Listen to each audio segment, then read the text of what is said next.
Hello, travelers, and welcome to the Horror Greenbook, the channel that takes you from coast to coast and con to con. I am your travel guide, Brendan, and we are here today in the Scary Sanctuary to bring to you another live watch party, number 26. This week, it will be Spontaneous Combustion, which is quite a doozy, directed by Toby Hooper, a very underrated overlooked part of his filmography for sure. Hey, Vero in the house. What's going on, Vero? Hopefully, you're having a great evening. Glad to have you here.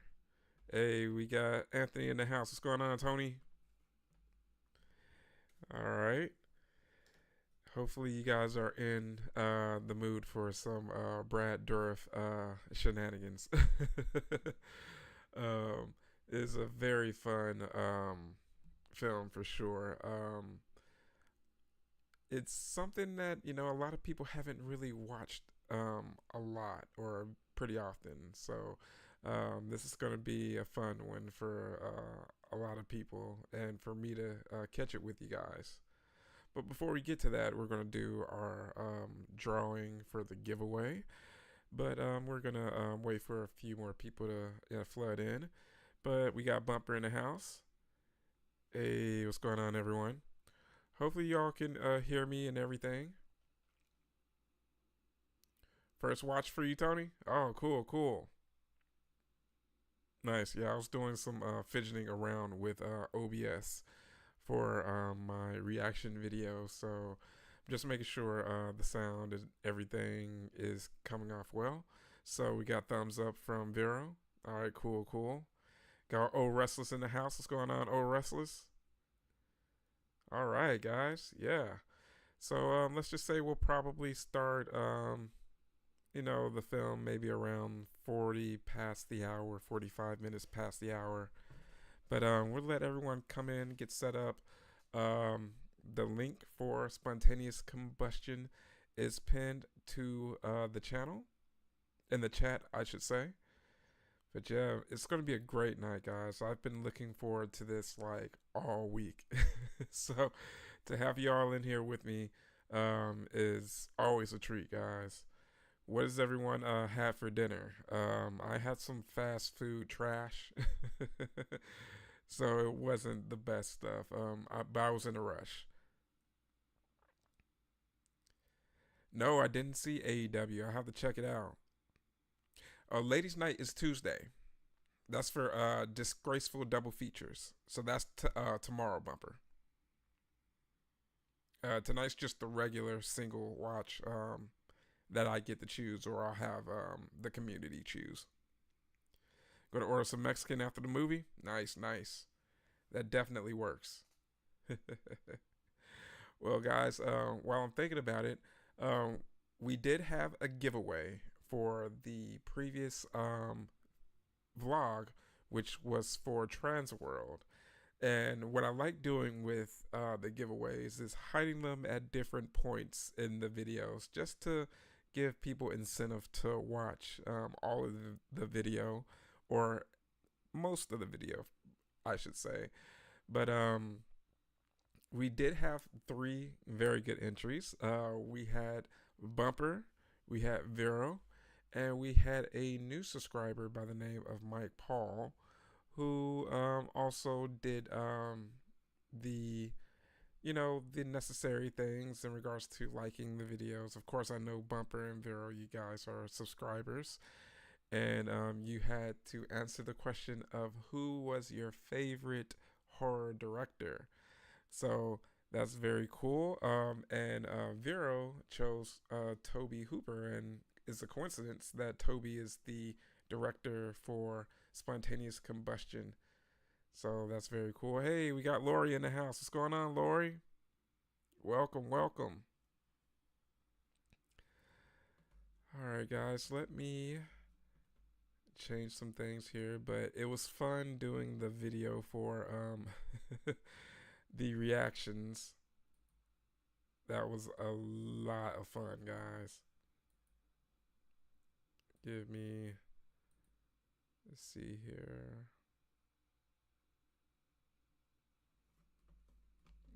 change this here. All right, guys. And speaking of which, I need to actually pull my chat up here.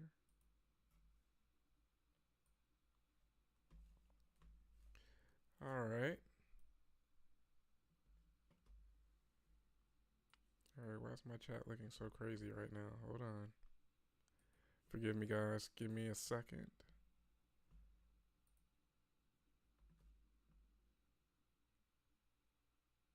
All right, there you go. All right, sweet. Bumper says, if I do happen to win, I will give my patch to one of the viewers because I won last time. It wouldn't be fair to win again. Besides, I don't wear patches. Okay, cool, Bumper. Well, we'll make some fun of it just to see. Bumper says, we'll just see what the results go, and he will waive his winnings. But we're going to have some fun with it and just see who wins just in case. Uh, Tony says, I guess there's a Poultrygeist 2 in the works. Oh, that is great news.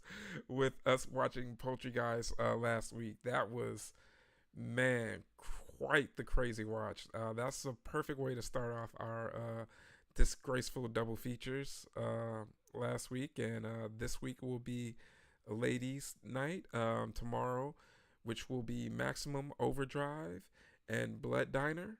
That is... Oh man, I've never seen Blood Diner, and Maximum Overdrive is one of my absolute favorite films of all time. So that's really going to be fun. Yeah, I can't wait to meet Tom for the first time. But all right, guys, let me do a transition here, and we will get to seeing who will be our first winner. All right, best of luck to you guys, even though we technically know who's going to win. Who will be winner 1 and 2? All right, guys. First winner will be Mike Paul. Congrats. Congrats to Mike. Perfect. So we have our first winner. And I will contact Mike in the comments for him to reach out to me, and I will grab his address.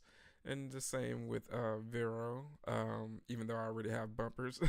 Bumper says he's already won last week, so we'll get to the next person. But it looks like fate already stepped in, and Vero has won as well. So congrats, travelers. Congrats. I am so happy to have these giveaways with you guys, and just help spread the love that you guys give me on this channel. It really means a lot to me. Yeah. Yes, congrats, Vero, definitely.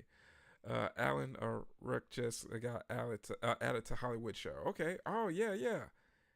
Oh man, I love Ferris Bueller's Day Off. Yes, congrats to Vera and Mike. All right, guys. Let's go ahead and get queued up for 45 past the hour. That gives everyone time to get their snacks. That restroom break, quick little smoke break, run back, and try not to get ourselves set on fire through spontaneous combustion. So, who has seen this film and who hasn't seen this film? Let me know in the chat. I've only seen this film twice. One time was as a kid coming across it. It may have been on USA, it may have been a Cinemax viewing, but it was just something that I just couldn't look away from. It was just a really cool, little unique, engaging story, and Brad Dourif was just like completely chewing up scenery. Like Brad Dourif is completely unhinged in this film. It's not the best of Toby. But I would say it's something that I would recommend fans of his to at least check out once.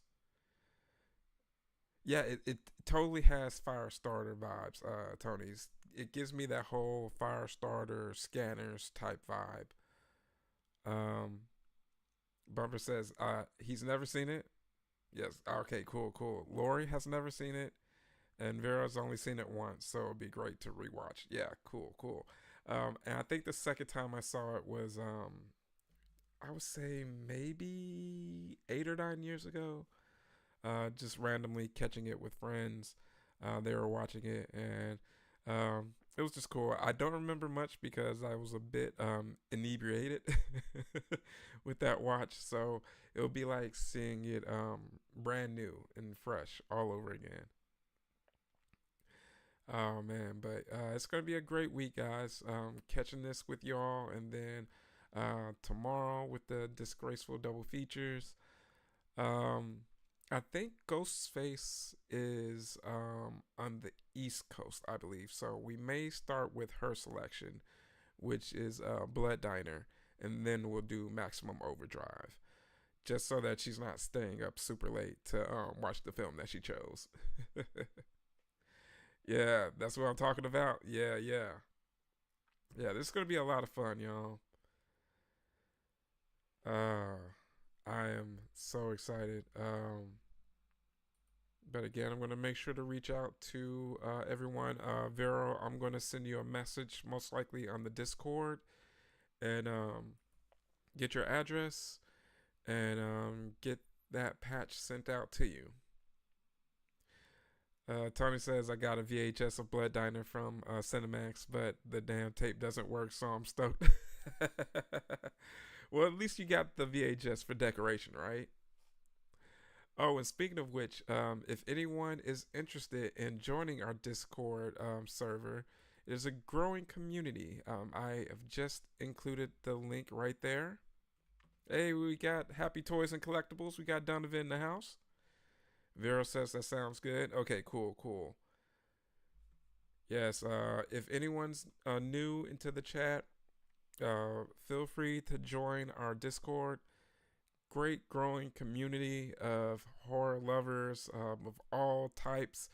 We even have a vendor room, which we will be getting Happy Toys and Collectibles, or AKA Donovan.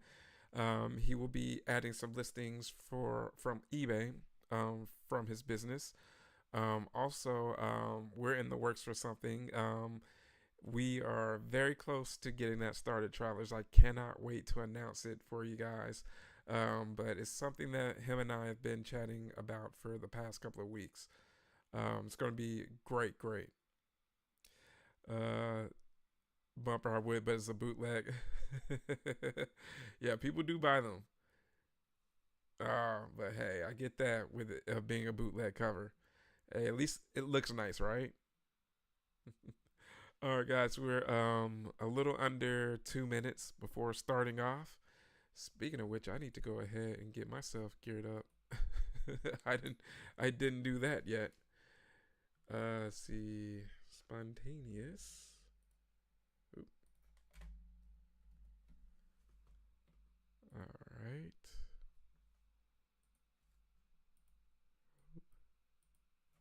Let me. Yeah, I can't wait to see this, guys.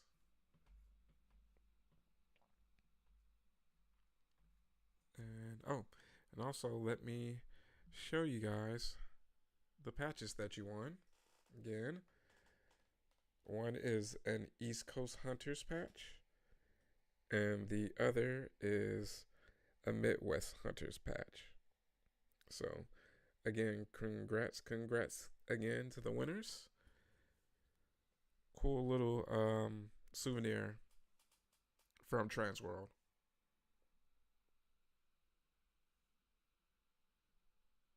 Let's see. Bumper says, when I put my auto posters up for sale, do you mind if I put them in the vendor section in case a buyer wants one? I do not mind at all, Bumper. I know you are legit. All right, guys, press play. Yeah, Bumper, you are more than welcome, buddy. You have my blessing.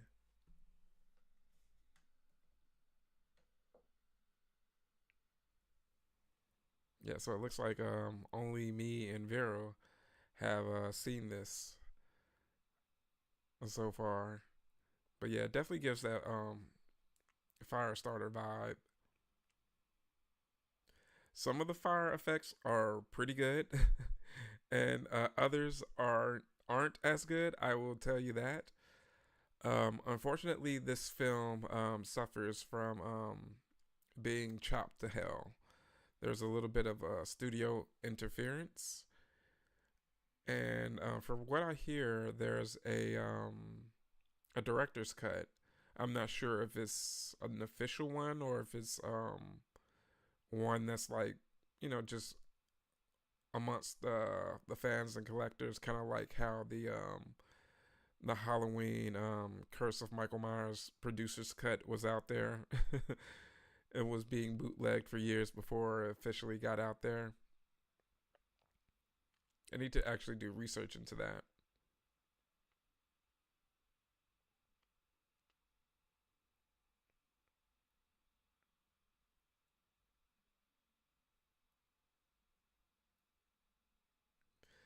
Yeah, it's a pretty interesting opening. I'm digging the green though. Glad to have another night kicking it with the Greenbook gang.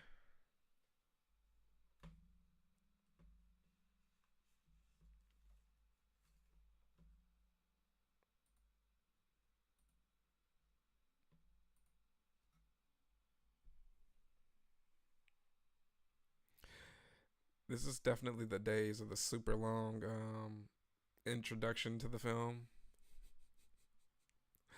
Tons of like credits. They're taking their sweet time.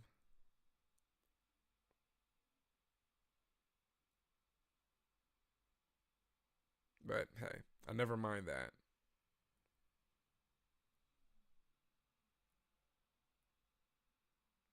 The music for this is pretty interesting as well. Once we get to the final scene, you guys take notice to the music. um, it's probably, well, I'm just going to say it's an interesting choice. I'll let you guys choose whatever adjective you see fit when we get to that point.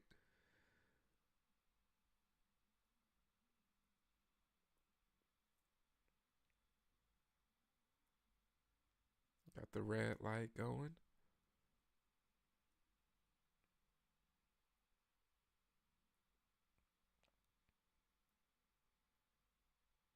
Yeah, it's been quite a while since seeing this.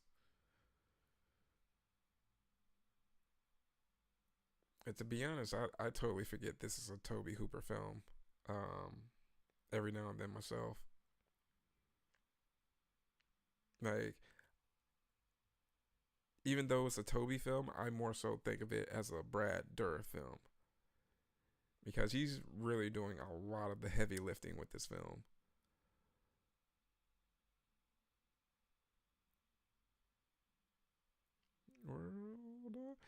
And now I'm thinking about Fallout. This definitely gives a lot of Fallout vibes with just the whole 50s experimentation type thing, atomic testing.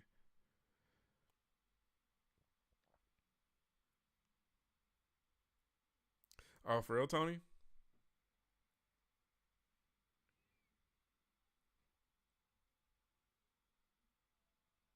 Yeah, Vero. Me and Bumper were actually talking about the next season. I really enjoyed the first season of Fallout. Hey, Ghostface, what's going on? Welcome, welcome, welcome. Glad to have you here. We are at 4 minutes and 43 seconds, and we were just talking about you earlier. We're going to start with your film tomorrow since you are an hour ahead of all of us on Eastern Standard Time.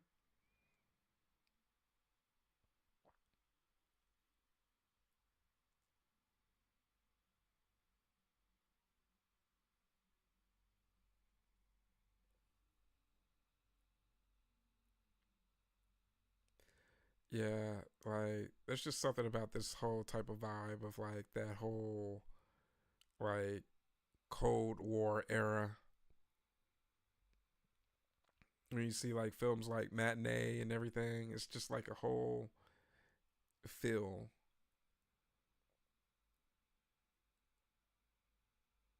It has a distinct aesthetic. Hey, no problem at all, Ghostface. I was thinking about that when I was looking over it. I'm like, okay, I know she's on the East Coast, so I'm like, okay, let me go ahead and start with her film first. Don't want you waiting too late to watch your film. So we don't blame you if you duck out after that.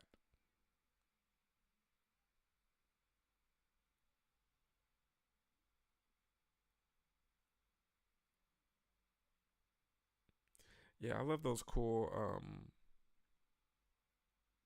props like that. Like it's a you know it when you see it, and when fans of the genre or just fans of that particular film see it, they're just like, "Oh my god, you are the person that owns it."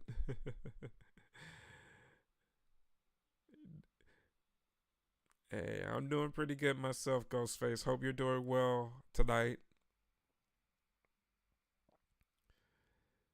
Yeah, I really appreciate you and Vero, both of your contributions to disgraceful double features. Your grandpa was at Operation Ivy.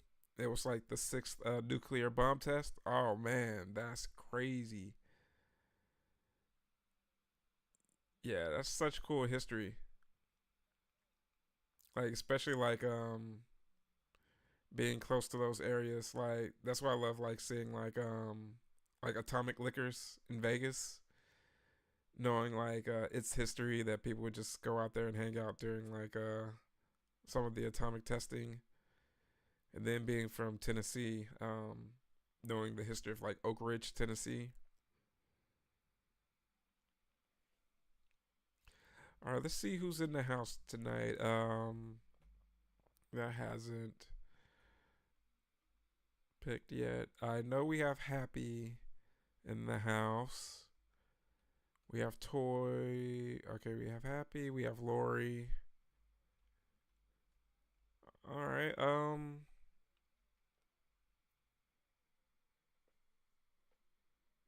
Didn't John Wayne do a movie out there and all those people died from radiation? I think there's something similar to that. Yeah, like they were super close to that.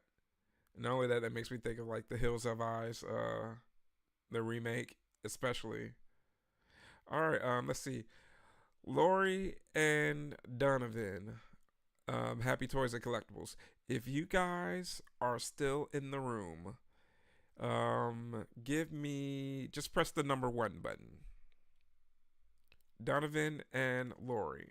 If you are in here, press the one button.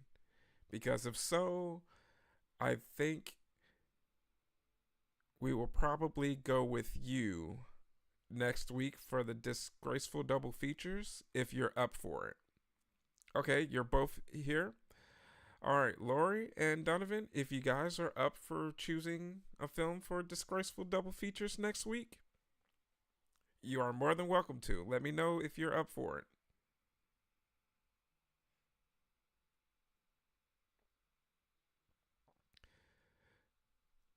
All right, I just reached my first ad.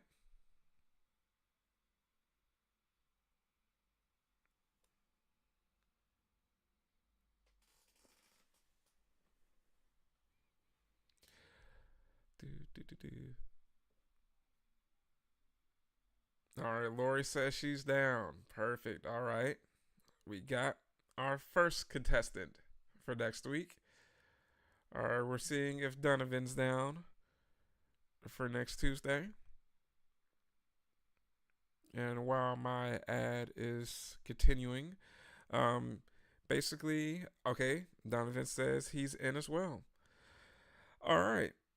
travelers. So basically, your mission is to pick a film for next Tuesday's disgraceful double features, and the name of the game is B movie, schlocky, cult classic, something off the beaten path. It doesn't necessarily have to be horror. This is your time to show your personality and your taste. So let's just say if there's a particular film on Tubi that you think would be fun for us all to watch together and riff on and appreciate, then we're all here for it. Um, I know, Tony, you are. No, not Tony. Donovan, you are on the Discord. And Lori, if I'm not mistaken, you're following me on Instagram. We're following each other on Instagram, correct?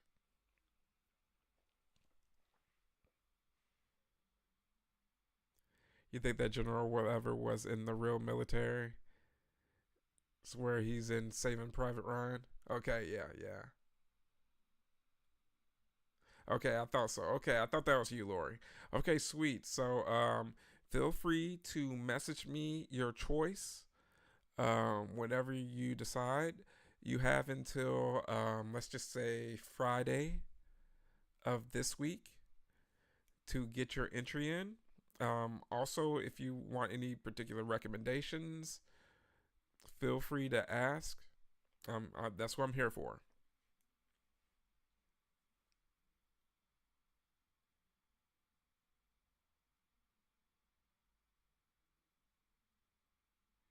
I really like the start of this. It also kind of reminds me of like Night of the Creeps with the whole like flashback to it. It's just that this is actually in color.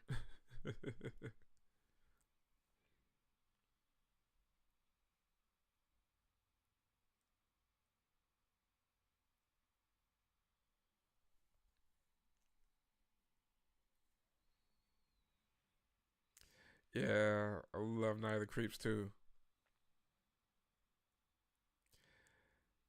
I already know what I'm picking, but I'll message you. Okay, cool, cool. You can message me, or if you want to spoil the surprise now, you are more than free to do it.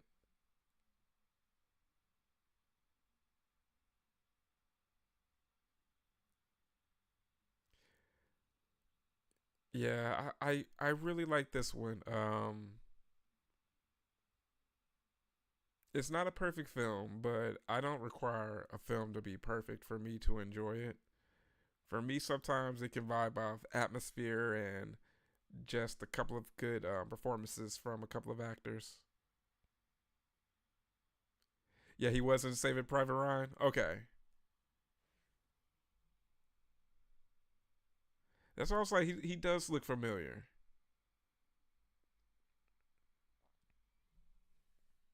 Okay, good call, Bumper. Platoon as well. See, that's that authenticity.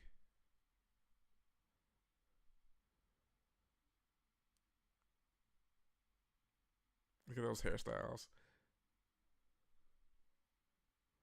It's like also certain films just have like they know that particular type of look of what we would expect the 50s to look like. I mean, but because I wasn't there, it could come off disingenuous for people that were there. Like my parents could look at this and just be like, "No, that doesn't look right at all." We were there. But let's just say if I see something from the 2000s, I could just be like, "Oh no, that's not it." But this reminds me of like Night of the Creeps. It also reminds me of like Popcorn. It gives you certain feels. Yeah, she is very pretty. The newer films tend to spoil the movies. I try to avoid as much, but sometimes I just need to see a trailer. Yeah, that's totally how it is, Vero. And I know what you mean. Also, Ghostface as well. With y'all talking about the trailers, I try not to spoil them as well. Thankfully, I think the marketing teams have kind of like gotten the clue that we don't want to be spoiled too much. Like, just show us like there's a cool premise, but don't go beyond that. Like, don't show the coolest moments, and then it's just like, all right, well, now I don't have to spend money to see this now.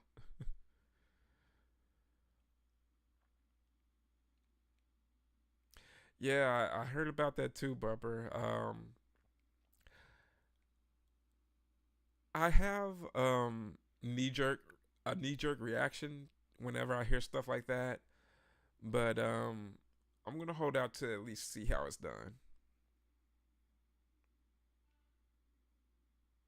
Just as long as it doesn't look super weird, but it just kind of like it treads a fine line whenever you use people that are deceased that can't really give their consent to using their image. The only thing I could think of is as long as they get like permission from their estate, I'm cool with that.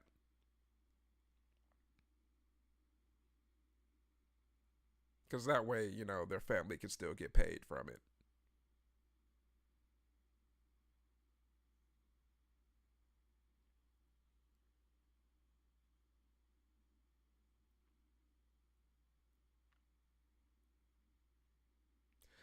And another thing you'll notice about this film is it definitely has a lot of Toby's style in it, but he doesn't go full Toby in this movie, and you'll see what I mean when you get to where things really ramp up.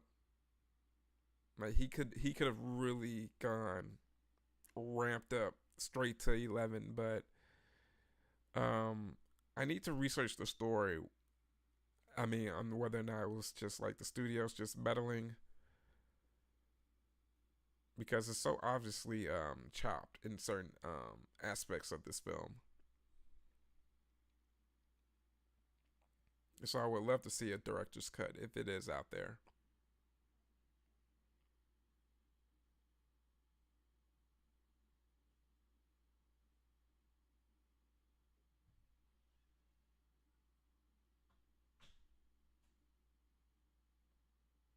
That old school thermometer. Uh oh.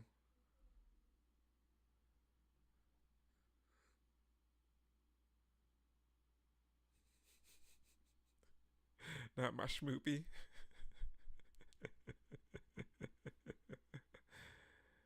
Yeah, that mercury thermometer.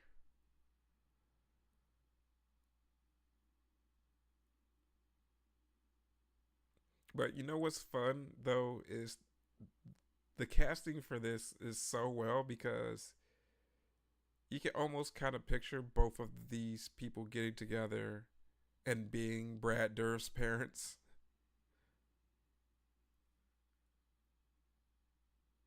Uh oh, what's going on? Voosh.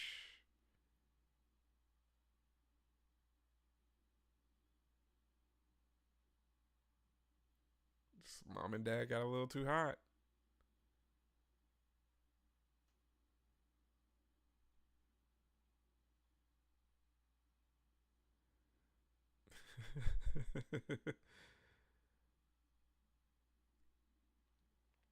And to be honest, this would be one of the films that would be great for a remake. Like in regards to like how modern day um, CGI and how that looks nowadays in regards to fire, that would be perfect. Even just a good modest budget could definitely do well for a remake.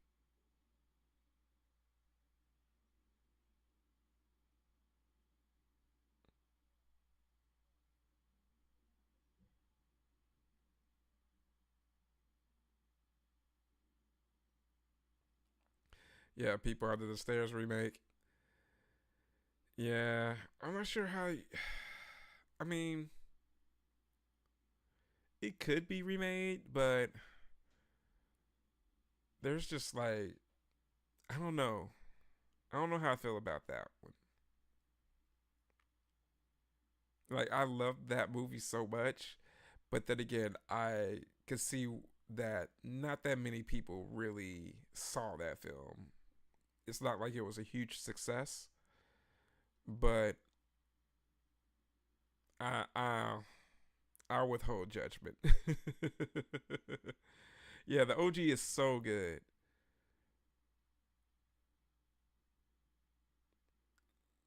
Like, I mean, you got a young Ving Rhames, you got Brandon Adams as a great protagonist as a kid. I mean, crazy, good skills to carry that film. Prime Wes Craven as a director. You got Mommy and Daddy being super creepy.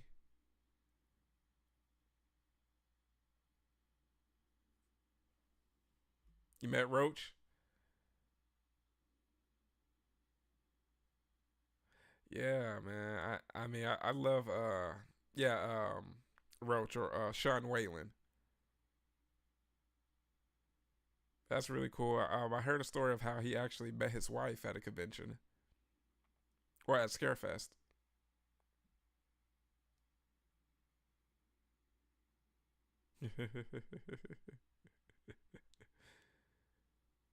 They're charred.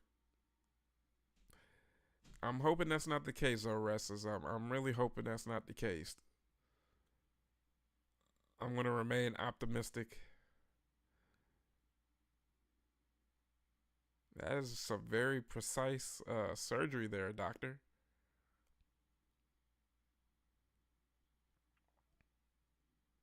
How many of you guys remember the spontaneous combustion segment from Unsolved Mysteries? Now that was a creepy segment.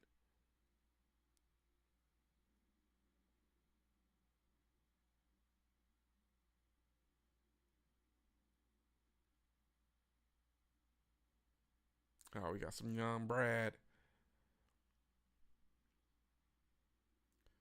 Trinidad Beach.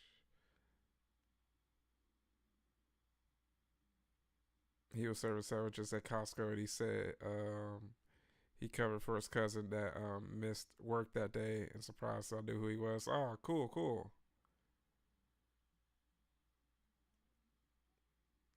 I remember all the Unsolved Mystery episodes.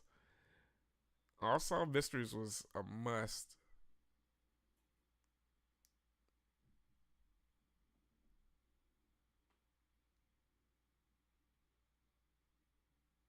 Yeah, exactly. I would have like freaked out. I'm like, wait a second, is that Roach?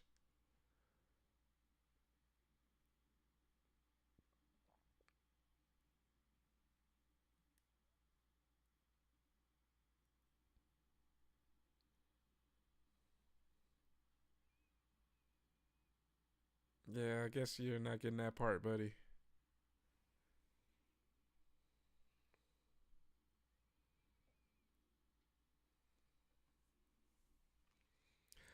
Um, what was everyone's favorite unsolved mystery segments? I do like the spontaneous combustion one. That was good. They also had one on Resurrection Mary out in Chicago. The ghost that asked people to take that asked people for a ride outside the cemetery, and she disappears before they reach her house. They had a good one on the murder of Tupac. That was a good one.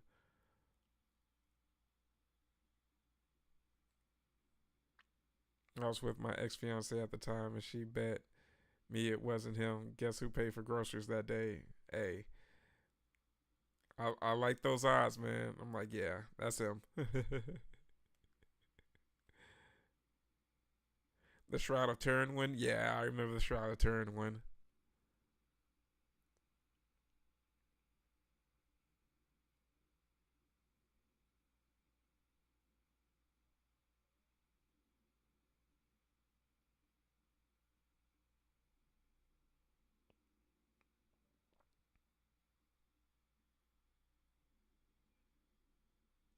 Yeah, I do the same whenever I'm out that way.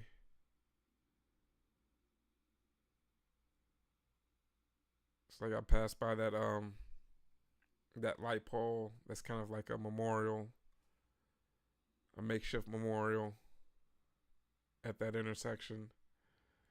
Like my first time going out that way to Las Vegas, I actually had to go out that to that intersection.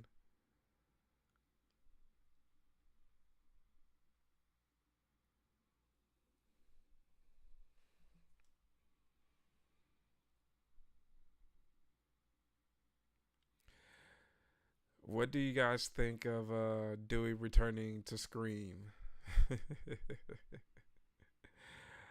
um, at first I was on board with them doing the news for Matthew Lillard coming back. I'm like, well, maybe they can work something in, or maybe it'll be a flashback or something to that effect. But now they're definitely doing something. At this point, I'm looking at it as they're trolling, but it's kind of lessened my excitement for the next Scream for a couple of reasons. One, because I'm hating the fact that these announcements are being spoiled. I'd much rather them be surprise appearances. I remember the Rescue 911 when the person got their tongue stuck to the freezer. Man, the way people can find themselves in the hospital for all types of crazy injuries is beyond me. Yeah, I'm thinking it's probably going to be flashbacks or ghosts. Um, yeah, they're going to do something like completely meta. It could be a new nightmare thing where it's the actors. It's going to be something like that. They're going to have to do something that's pretty smart. I just reached the first my next ad, guys. But I'm hoping that they'll do something smart, but also with that being said, I hope that they don't outsmart themselves. There's a such thing as trying to come off as too smart and, just doing a little bit too much. But I'm the type of person that I'm always willing to see what someone's willing to do, especially if they're. I mean, if you're gonna swing for the fences, I mean, sometimes you're gonna strike out. But I mean, hey, I'll gladly welcome that, other than just continuing to be bland or being safe. So happy for Dave Sheridan. He's a nice guy. He's in a new movie with Joe Bob Darcy and Felicia. I mean, Felissa. Yeah, he's talking about. Oh, Captain Spaulding, what's going on, man? I was thinking about you not too long ago, brother. Hopefully you're doing good. You just got back from Vegas. How was Vegas, man?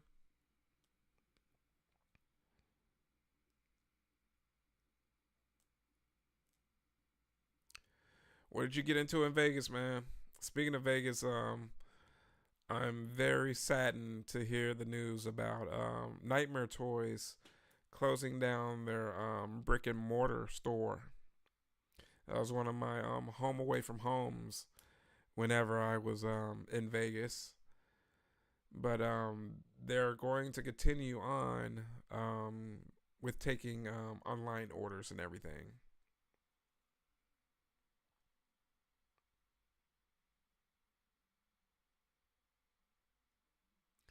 Got the Real Toys 18-inch Jason in there. Oh, nice, nice. Yeah, man, I got so much good stuff from Nightmare Toys.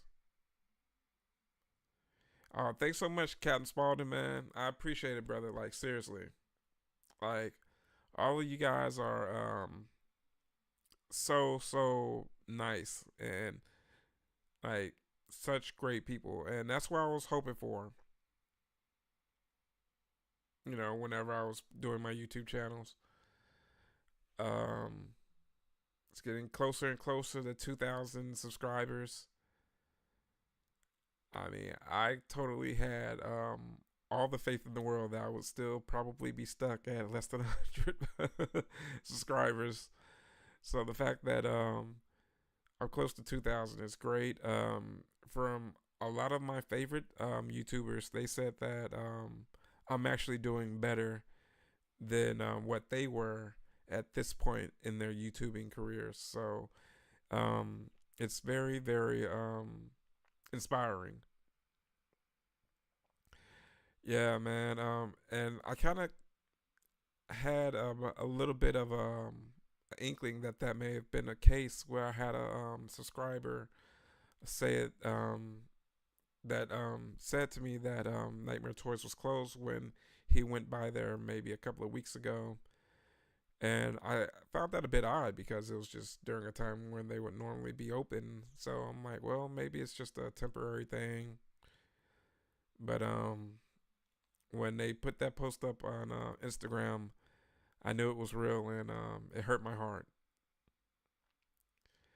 You wish they had a Terra Trader shop here? Yeah, I love Terra Trader as well.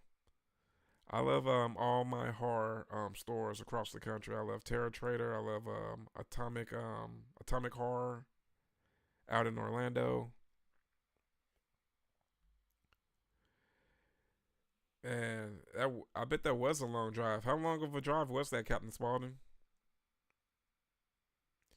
You met Ross at a reptile convention years ago.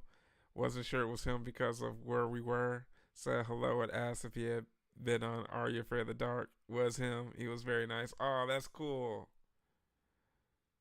Yeah, because a lot of the people from Are You Afraid of the Dark are out there in Canada.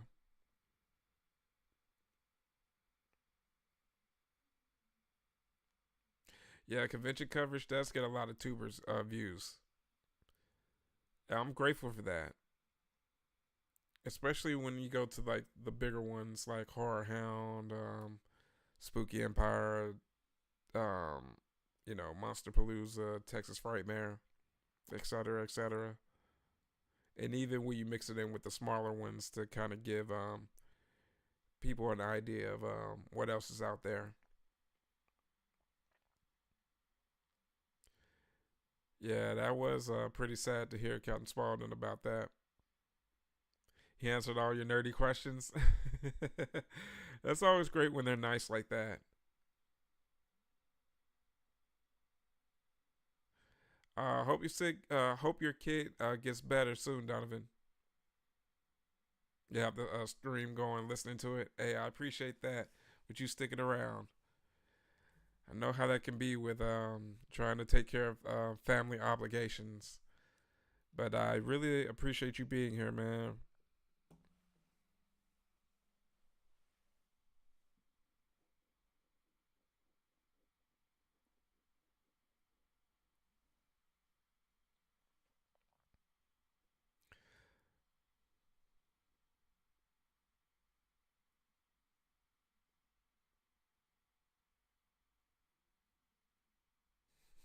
Students for nuclear logic. This is so 90s. Like it's transitioning over into the 90s, but it's you can tell it's like a little bit of the late 80s, but transitioning right into the 90s.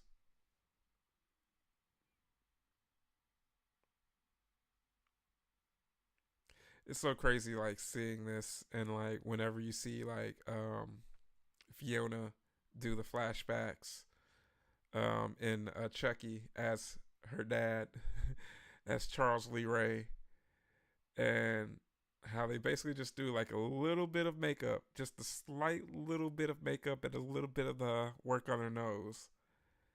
But other than that, that's her dad. That's crazy.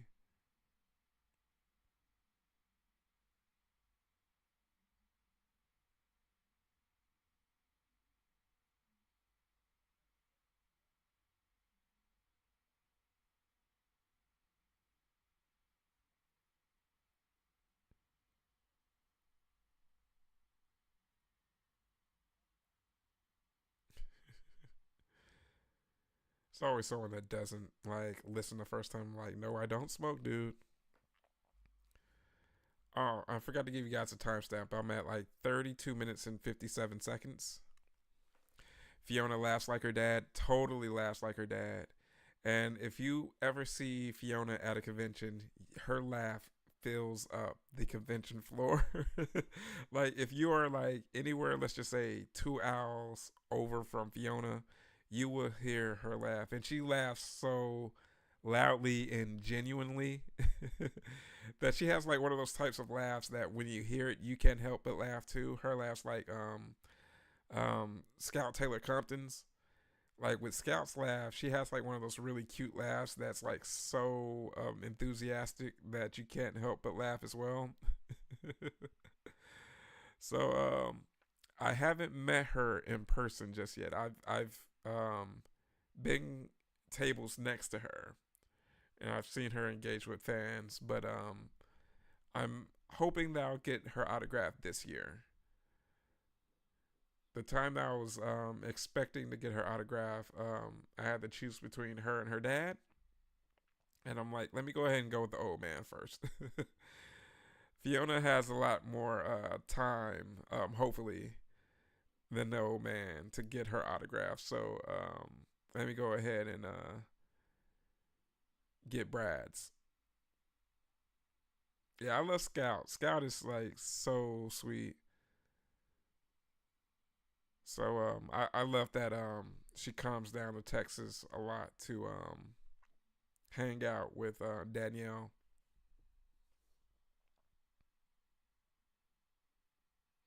Yeah, I've seen Fiona do some funny poses.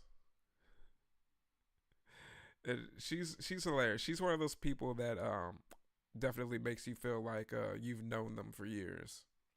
Like some celebrities have that type of personality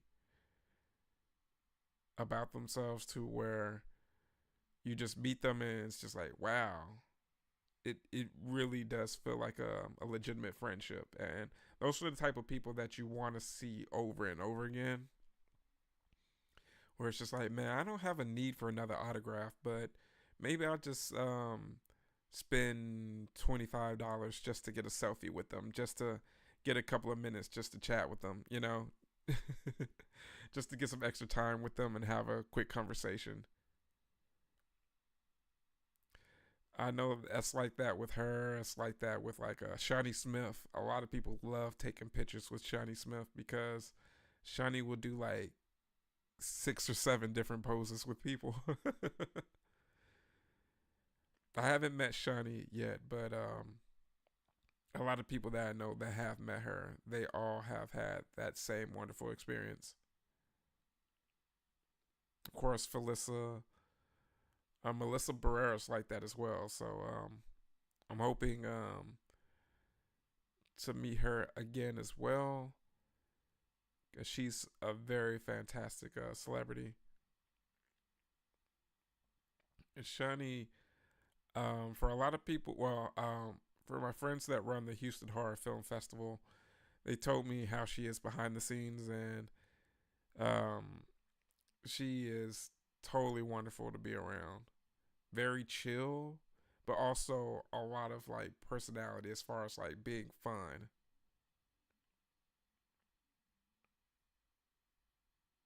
Oh, I'm so glad to hear that about Rose Bumper because one of these days I'm meeting Rose. Rose is very high on my list. I mean, talk about a woman that I've had a crush on for the longest time. Like seriously, I think going back to the time when she was dating Marilyn Manson, I've had a crush on Rose.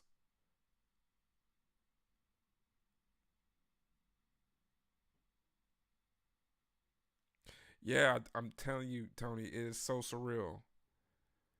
Like just being able, like I said, like being able to like meet Shawnee Smith or Rose McGowan. Like if you would have told me as a kid that I would have the opportunity to meet Rose McGowan, I would have just told you that that's not possible.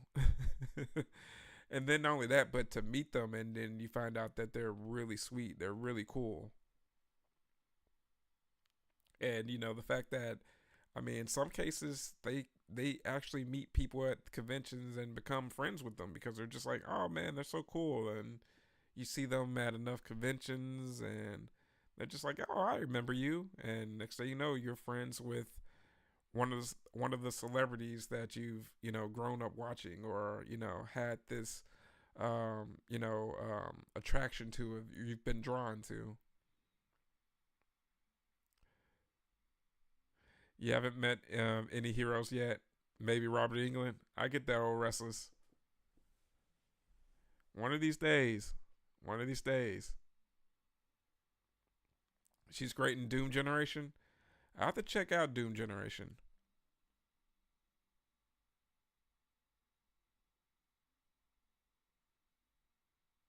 That fire looks so cool.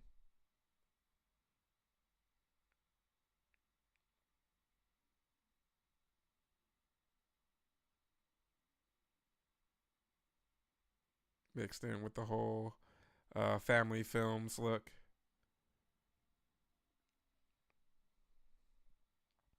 It's like you kind of see where Toby was trying to go with, but the studio just would not let him. But I'm going to do some more research in regards to that director's cut to see if it's out there.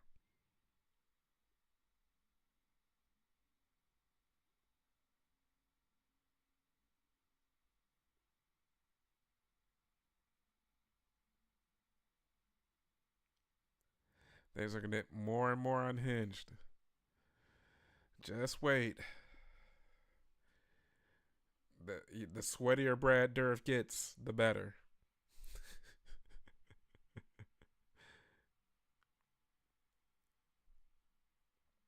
All right, another ad, another ad. If it exists, I want to see it. Yeah, that's what I was thinking, Vero.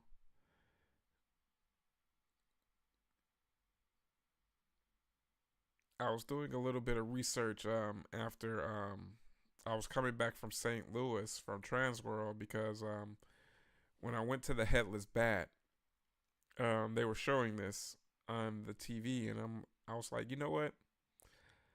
It's been forever since I've seen Spontaneous Combustion, and I looked to see if it was on Tubi, and lo and behold, it was. So I'm just like, you know what?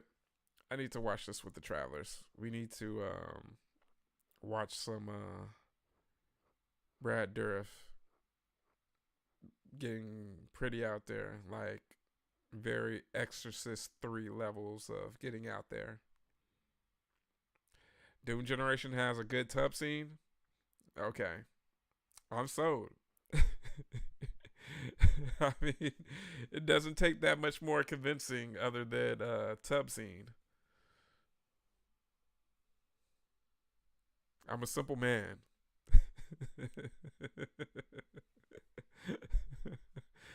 um, I'm at 39 minutes and 57 seconds, guys. Oh, that car is beautiful. Every time it comes on screen, it's just like, yeah.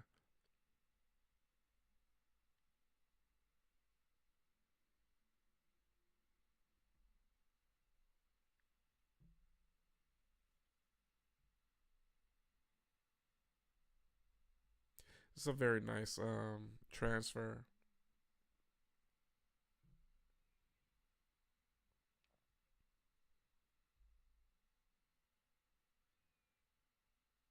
It's like it's very good condition.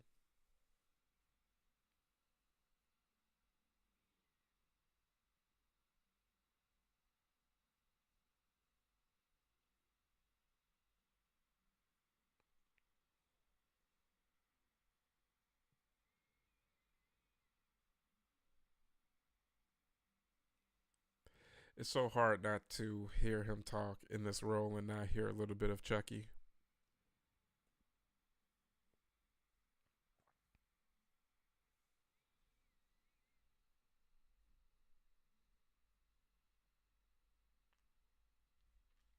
Yep, it did get a theatrical release.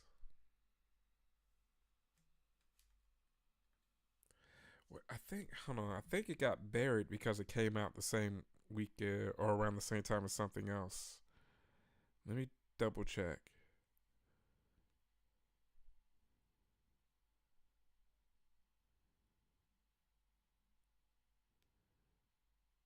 Spontaneous human combustion.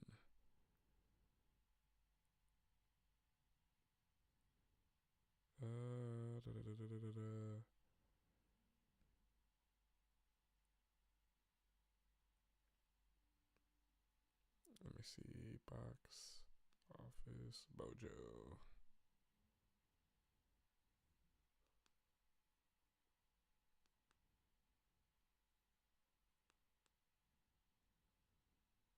All right, let me double check.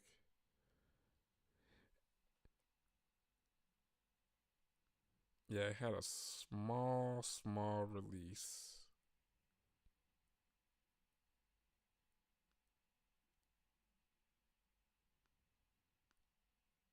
Yeah, it only really released to one weekend,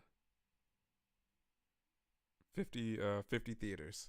So it did technically have a theatrical release, but it was not a wide one. Like the studio completely buried this film.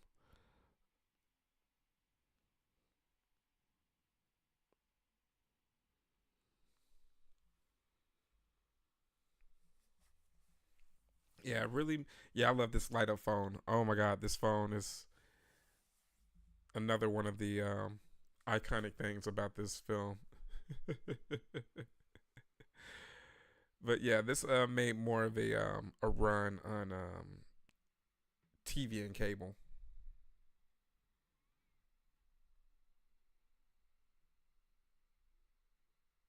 and rentals.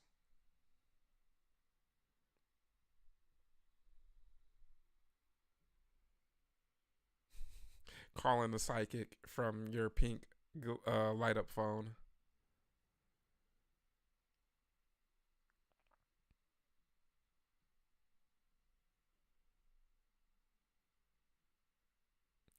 I know, right? It looks good though.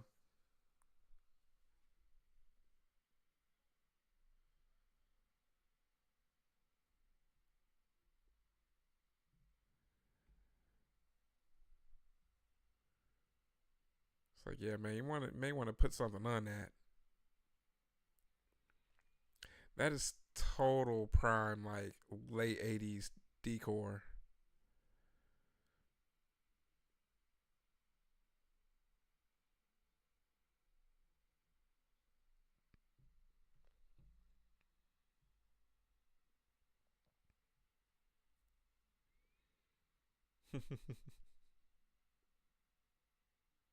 Yeah, you see John Landis back there, guys.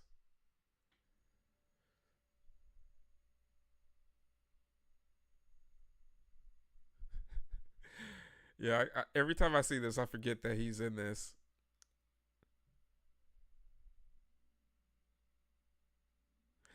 It has a it has a very fun and schlocky vibe to it. I like Life Force as well, but yeah, I agree with you, Tony. I kind of like this a little bit more than Life Force, and I would definitely like it better if they would have let Toby do his thing, or at least shown his vision and not chop this up.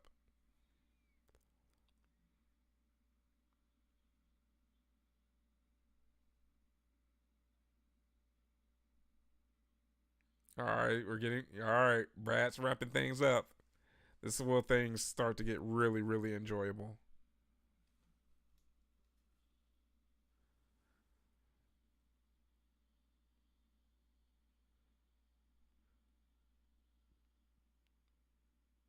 And John Landis is wearing those Bo Jacksons, the those SC trainers.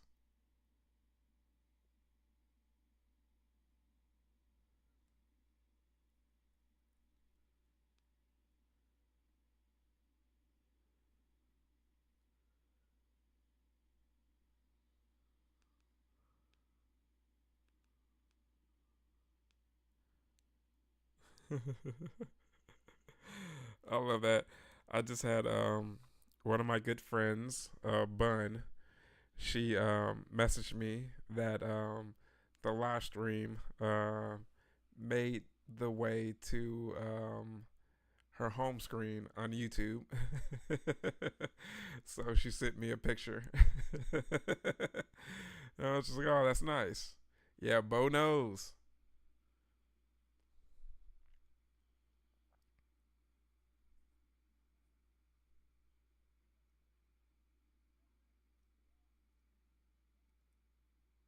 It's like, yeah, the water's not helping. Yeah, guys, the sweatier Brad Dourif gets in this, the better it gets. Yeah, the cover of Life Force was good. Well, Life Force definitely has its good moments. It gives you an eyeful, to say the least. There are definitely some good body shots. Stop, drop, and roll.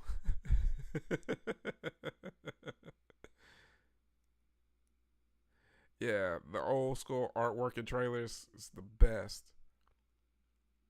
The fact that they had artists, really use their imaginations to come up with all these cool, covers. Best thing ever.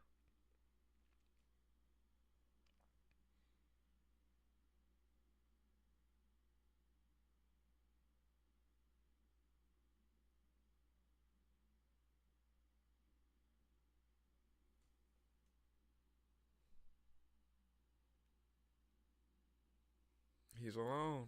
Hindsight. He had to think about it.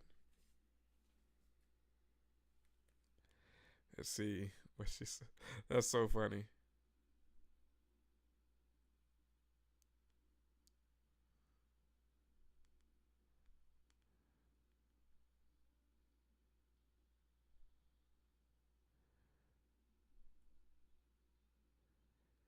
That's hilarious.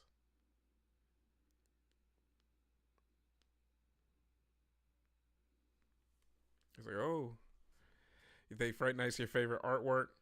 Fright Night's a very good one. I love the colors that they used with that one. It was very subtle.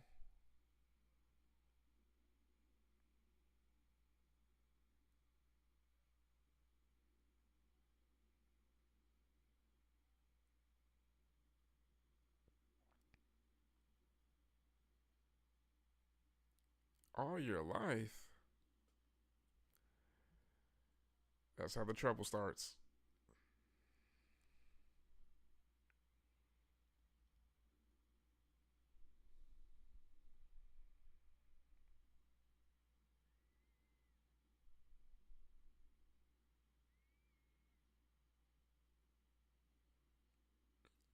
Say, this is like the Truman Show.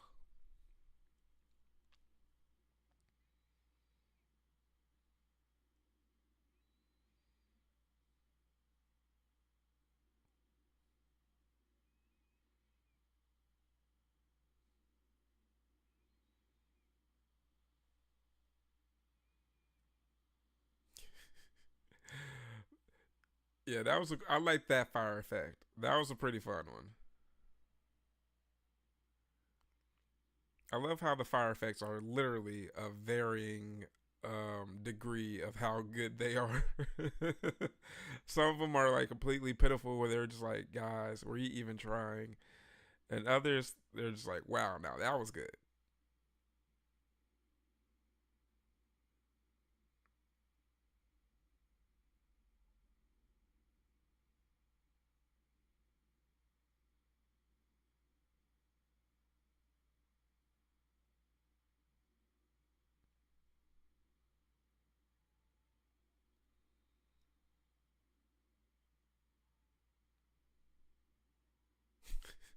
That lady looks like she is so not like gonna rush at all. She's like, yeah, yeah, yeah. I'm calling him. I'm calling him, sweetie. I'm calling him.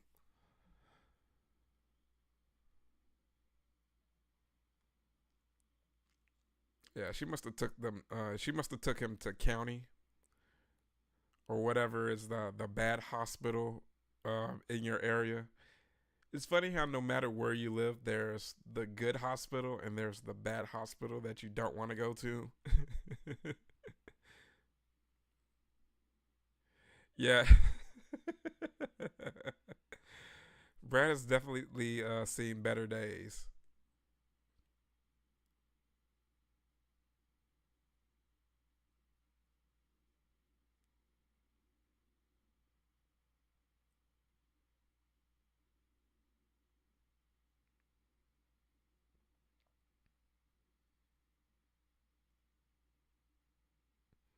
Look at the orderly. The orderly's just like, all right, whatever.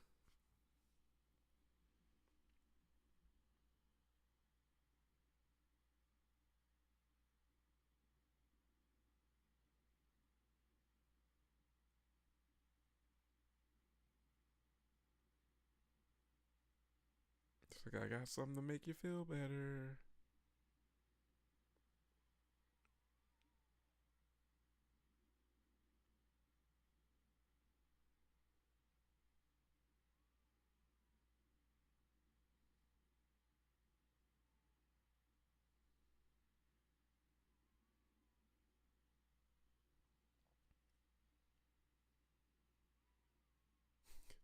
Those green goggles.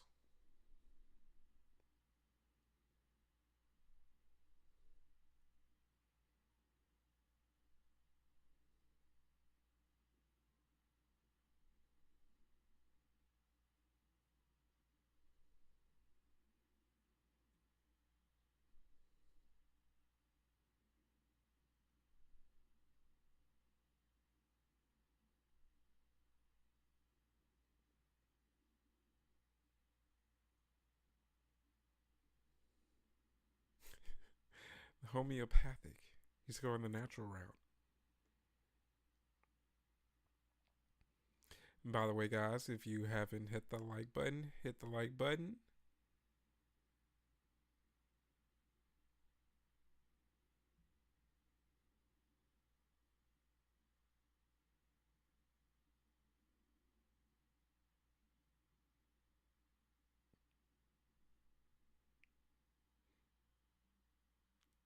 When they say excuse me for a minute and leave you alone, it's never a good thing.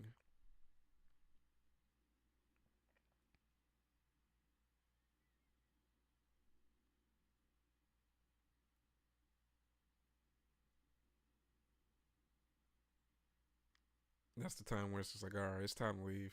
We gotta go. Gotta find a way to escape out of here.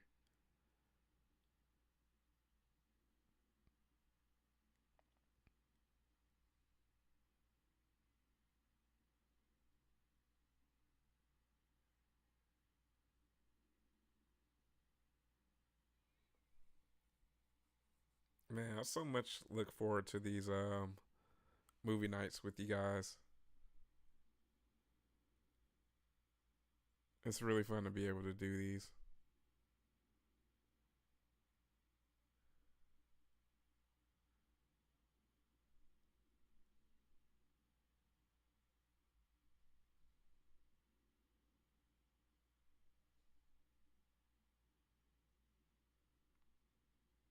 It's a nasty looking wound.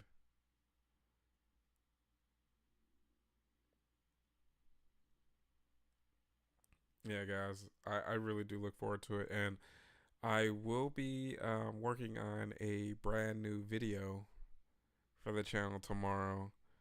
It's been something that I've been talking about for a while now.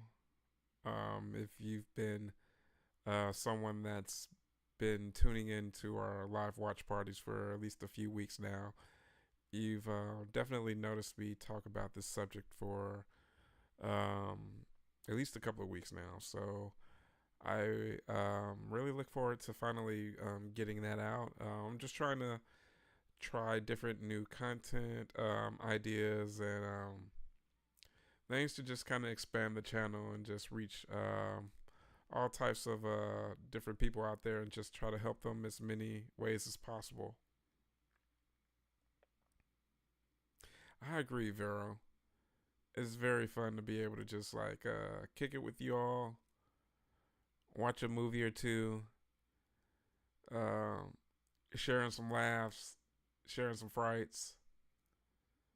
Let's talk about what's going on in life, you know?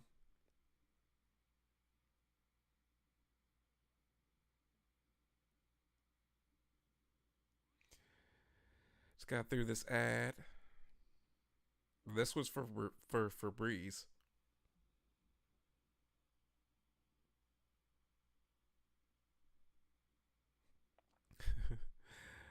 And let's see.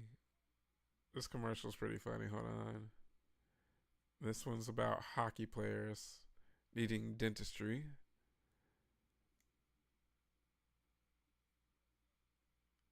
Zocdoc. Yeah, Zocdoc. Okay,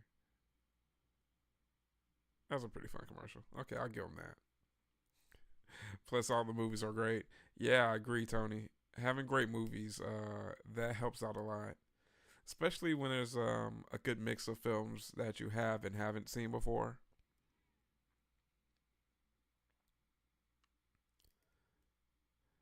Ghostface says, I'm in and out of the movie tonight, unfortunately, getting my butt in gear for work tomorrow, but I'm still here being a creepy lurker.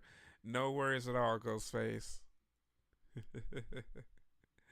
I'm glad that you're here.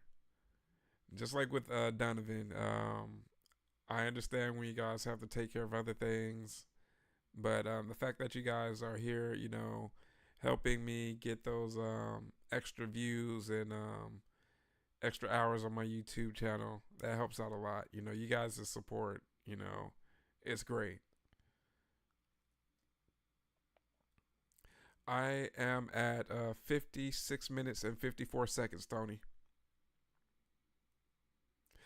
Ghostface, I'm the same. Hey, I'm glad that you guys are here lurking. That's all that matters. Hang out and vibe. And sometimes it's pretty hard to respond, depending on if you're on your phone, if you're on a laptop and watching on TV, you know, or watching on different setups. So I don't expect you all to respond all the time, but I'm glad that you're here. And whenever you engage, it's right on time.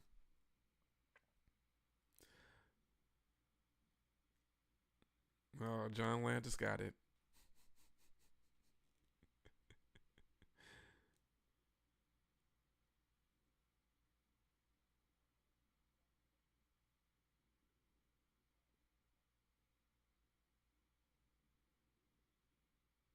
Laguna Beach.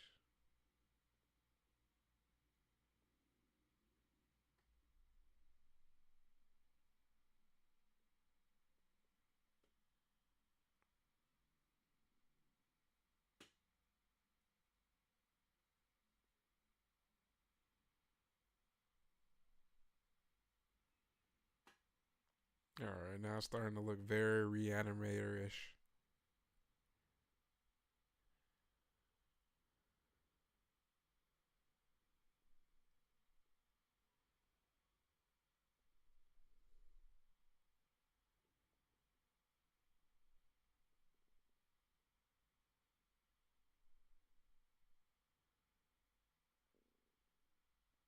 Man, Brad Dourif is such a great actor, guys.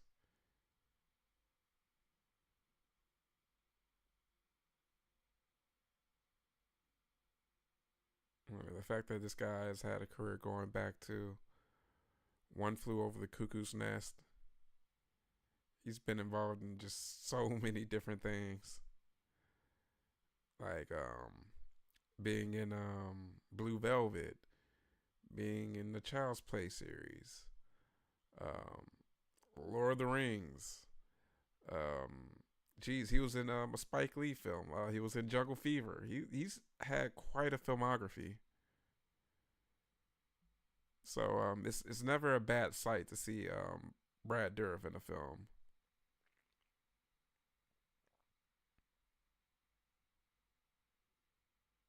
Yeah, exactly. Yeah, you had to hit it twice. You had another phone call come in, and that was before you had to get the before you got the flash button, because then you could actually hit the flash button and actually click over. Then,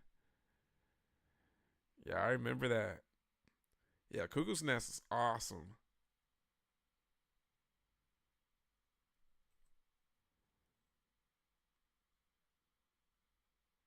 It's like such a good film. He really is. Total great character actor. But it's just like, but the funny thing is, like, Brad Dourif's a little bit different because it's just like, even though he's not like a star, he's a bit more than a character actor because you recognize his name. It's kind of like with oh, I love this part though. Even though it doesn't look the best, it looks cool though. But it's just like with a lot of those character actors where you just you know their name, like Dick Smith. You're like, all right. After a while, you know their names.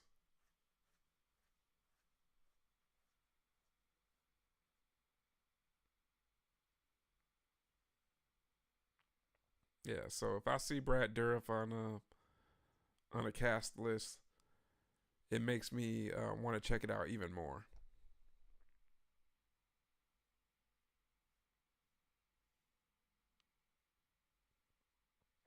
Yeah, I really like this film.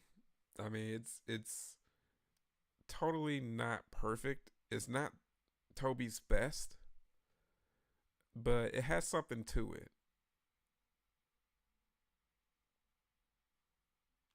But I think it really suffers from, if you really look at it, especially with knowing that they only put it in so many theaters, it suffers from the fact that it came out in that time where people were just getting tired of horror movies. This was in the time where horror movies were, in their downfall, way past their heyday. This is right at 89. So, the only people that were watching horror films were people like us who were who were the fans. The casuals had come and gone. So I could see them not having the faith in this that they could have.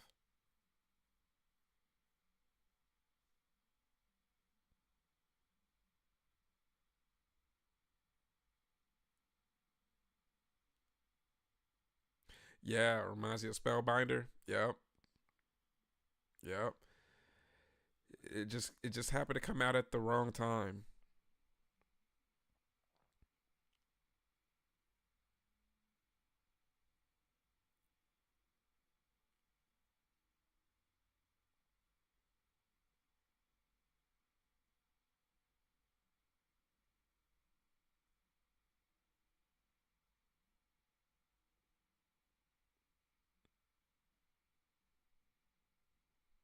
Mm. He was in the fourth Critters. Who else was in that fourth Critters? Someone else. It may have been that one or the one after that. But Angela Bassett was also one of those critters. I forget which one. No, I don't think that she looks like her though. Yeah, I forget which one. Yeah, I think Leo was in that. Maybe the fourth one. You had the biggest crush on that actress when she married John Travolta. You think Critters 3 was Leo? Okay, let me double check. Let me see. Angela Bassett, Critters. Yeah, Angela Bassett was in Critters 4,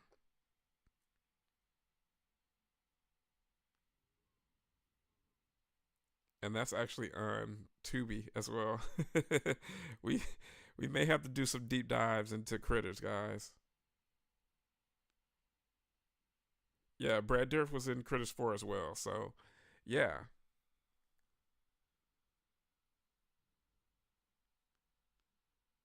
yeah, and you're right, Tony.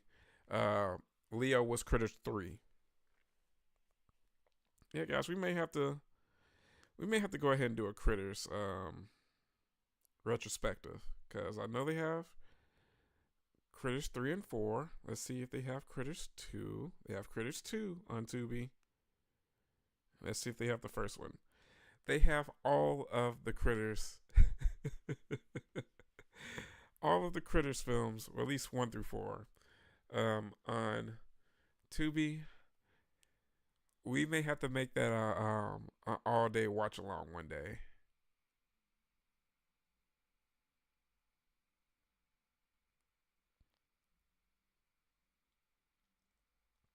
Yeah, we could do a Critters marathon. We should do something like that. Something very schlocky.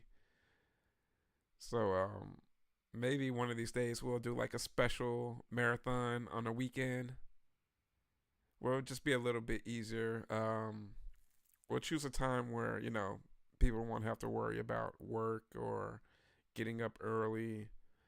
But I think that would be fun. I mean, let's do a day, and we could just choose different themes. We could choose like pick a pick a giallo day. We could do like a sci-fi um, related marathon day. We could do like themes like that. So I wouldn't mind doing something like that. Doing maybe something like that every other month, or just whenever we have time for it. Like a cool weekend marathon of 3 to 4 films.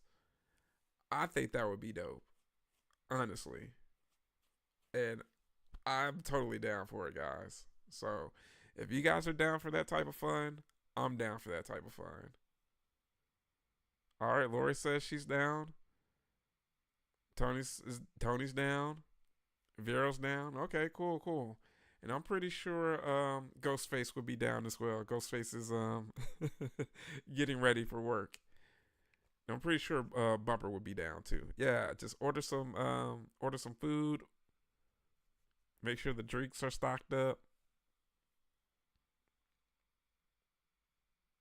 Yeah, Saturdays we watch UFC. So yeah, we'll make sure that it doesn't interfere with the schedules and such. Friday night, Friday night or Sundays down. All right, cool, cool. We could definitely do something like that.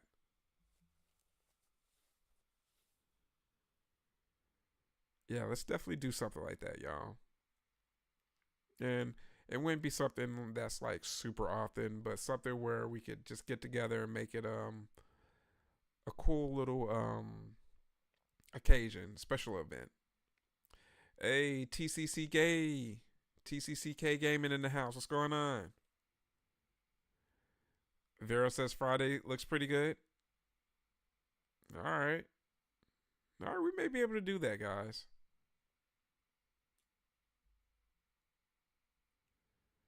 Stay up late.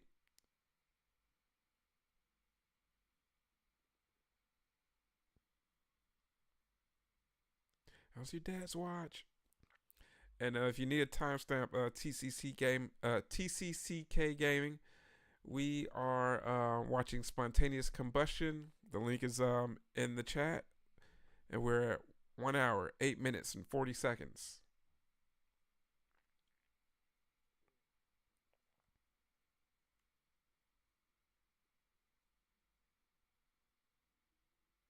And I wonder if they did. I'm pretty sure they filmed this in California, but I wonder where in California exactly. Because I'm very sure a lot of these houses are still around.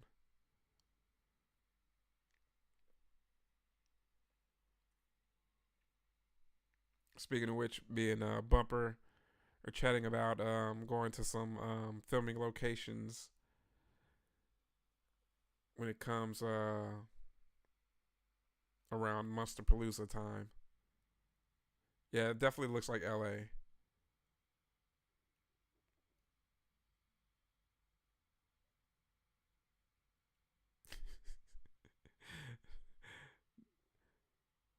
That was just like crazy. Every time I used to see this part, I'm just like, wow, did they mace her?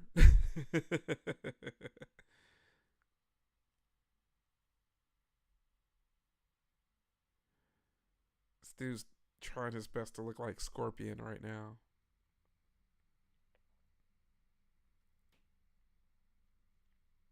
Oh no, no. I'm not gonna spoil that surprise.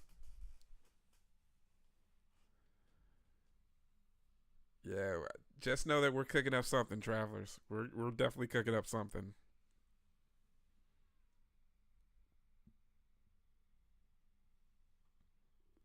Most definitely, Tony. That is high on my list to go check out. I didn't get a chance to go with Creep IE mainly because I decided not to rent a car. I decided to stick close to the convention, but with Monsterpalooza, should be great weather. I'm gonna spend probably an extra couple of days just to ex- just really explore and take advantage of some Mexican food, other cuisine. Go check out a couple of horror related shops. Go out to Burbank and check out like the Monster Museum, the Mystic Museum, I should say. That's what I meant to say, the Mystic Museum.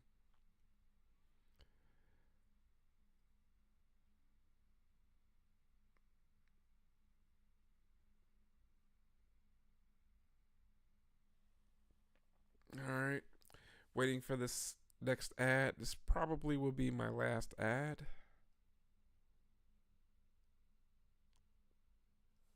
Let's see. Yeah, I'm at 1 hour, 10 minutes, and 53 seconds. So that may be my, if not my last ad, my next to last one.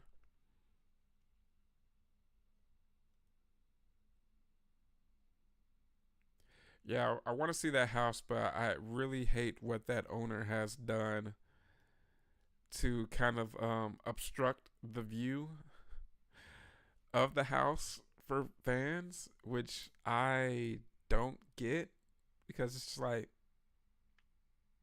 I would say odds are very high that you knew the house that you were buying when you purchased it and the amount of traffic that house gets. So if you didn't want people to see that house, why would you spend the money for that house? And I'm very sure that house is not cheap. So it's, if you're spending I'm pretty sure you're not buying that house because that's the only house that you can get in the world. You had the choice and you chose to go with that one. So I don't know. It's like a. I think they're like trolling. Yeah, I know, Vero. It's crazy. Like some people just like the aspect of trolling the fans. Um, this is like within like the past year, maybe. The owner, the brand new owner, like put up like all types of like plants and stuff to kind of like block the view. They also changed the color of the door. They did all types of like random stuff that's just like crazy. So I want to check that out, but I know that it's not going to be as cool as a view as it has been in previous years. Yeah, very lame, Tony.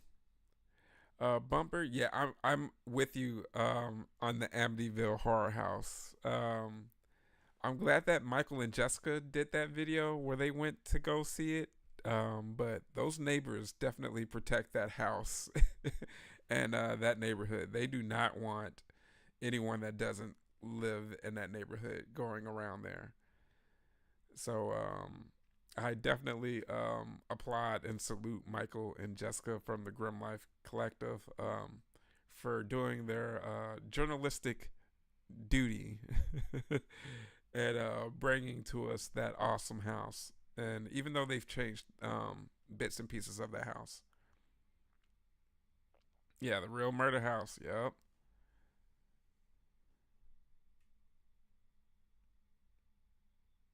Yeah, and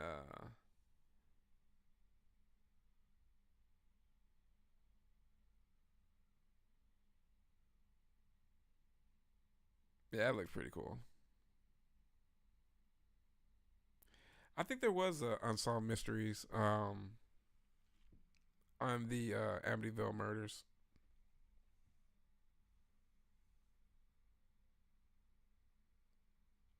Yeah, like unsolved mysteries on Friday and America's Most Wanted on Saturdays, followed by Cops. Oh man, what a time to be alive! Like, man, no wonder like I'm into like true crime and stuff nowadays. The seeds were sown a long time ago. Yeah, and sightings. Oh man, I completely forgot about sightings. Yeah. That was another good one.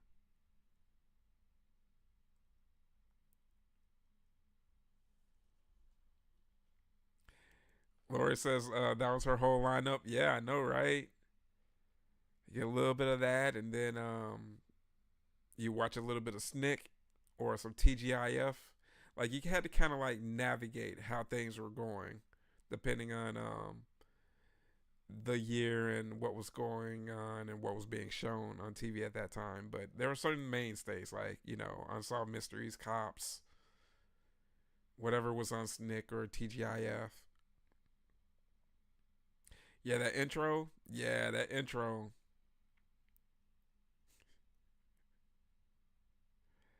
Yeah, so they knew how to do creepy intros. Like Are you afraid of the dark? Another mention that we mentioned earlier. They had a creepy intro. I love how they're just standing there while they're on fire. They're just like, oh, okay. And now they finally drop.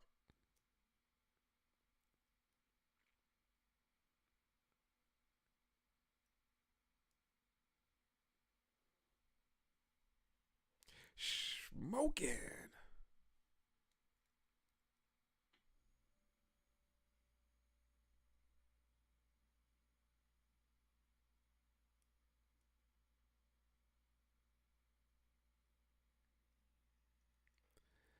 I love how her place is decorated.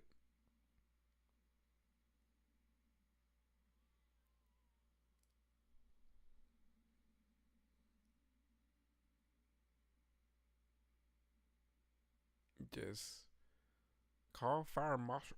Call fire marshal Jim. He'll take care of everything with this film. Let me show you something.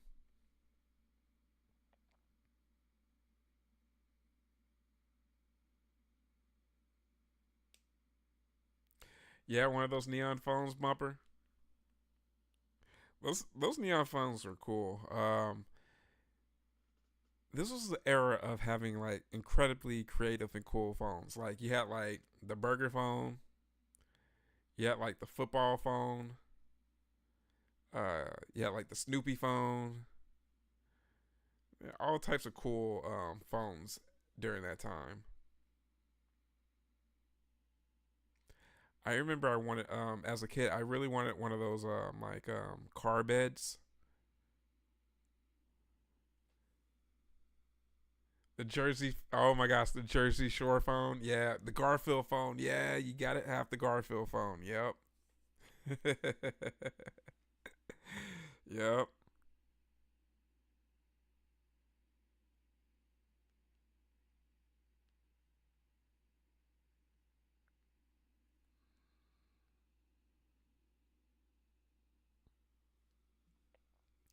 Your nephew has a car bed. Oh, your nephew's living the life. I totally wanted one of those so bad.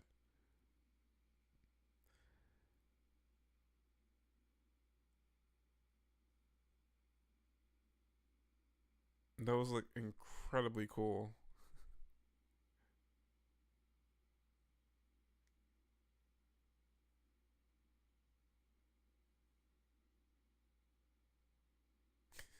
Blow out the candles. Oh, the old security guard.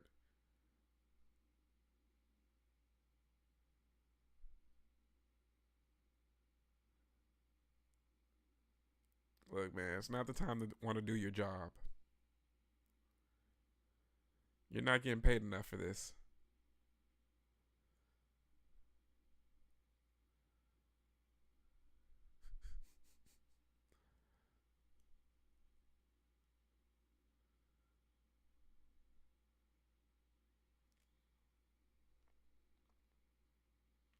Oh, oh, Lady Gaga commercial. All right, I'll take a Lady Gaga commercial.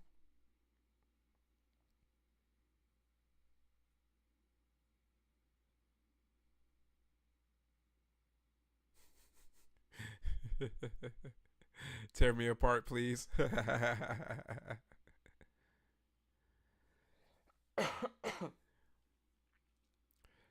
Hey man, should have just went ahead and retired. He was just 5 days away from retirement. I'm getting too old for this shit.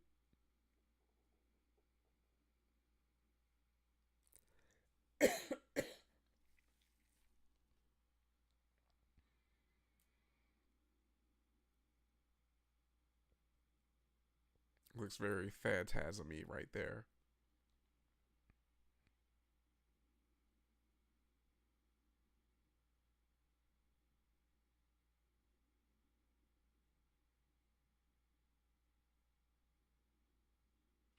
You can tell Brad Dourif is having so much fun in this.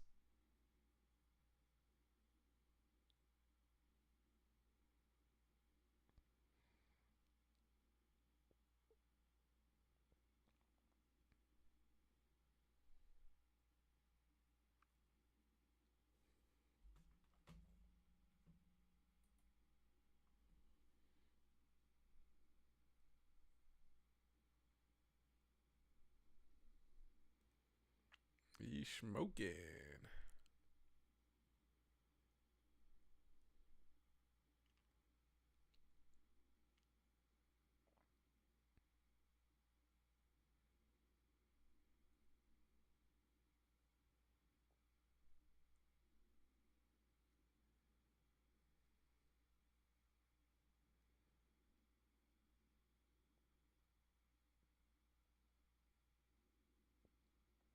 Man, just seeing this makes me like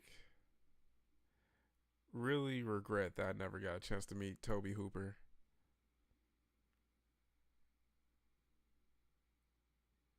Like, I bet that guy had like some stories.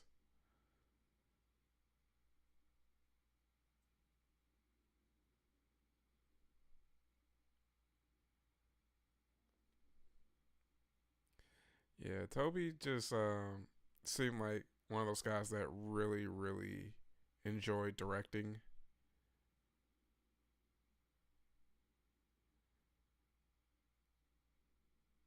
Like so many stories. Like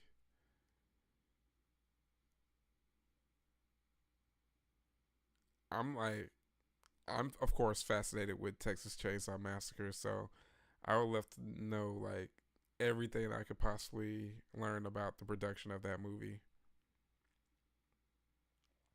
Yeah, you need his auto on your Poltergeist poster.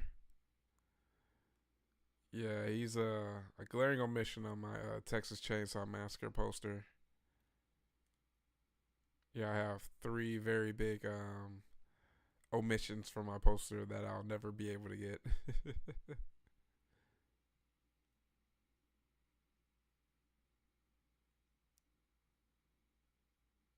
And here we have the cover.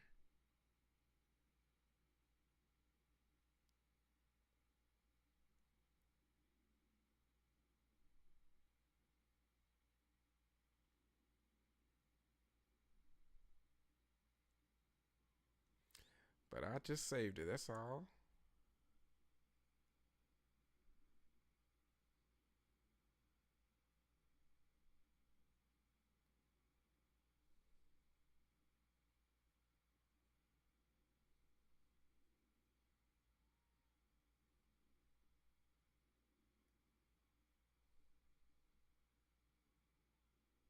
Luke.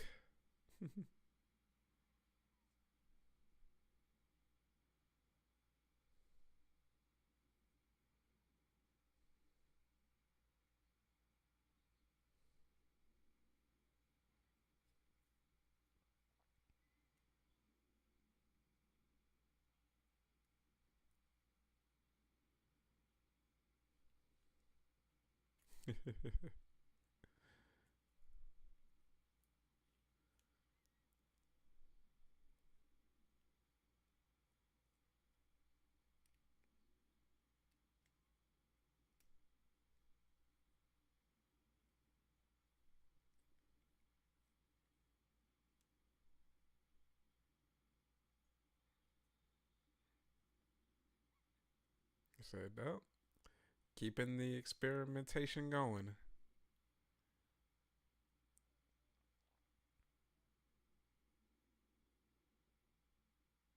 Had to put it together.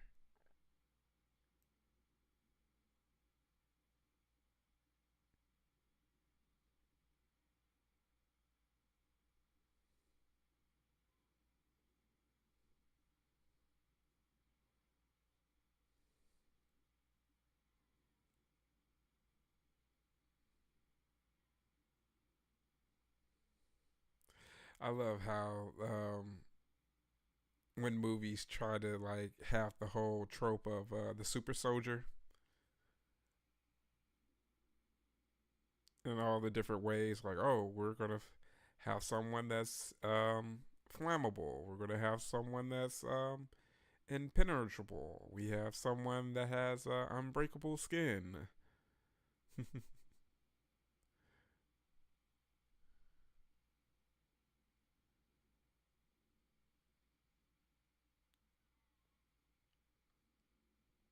Yeah, some movies are just made for VHS. This movie is perfect for VHS. Like, as much as I love seeing it all clear and everything, it's just something about seeing those VHS like lines of like wear and tear, a little bit of tracking going on, a little bit of fuzz. Just like, oh, this is right.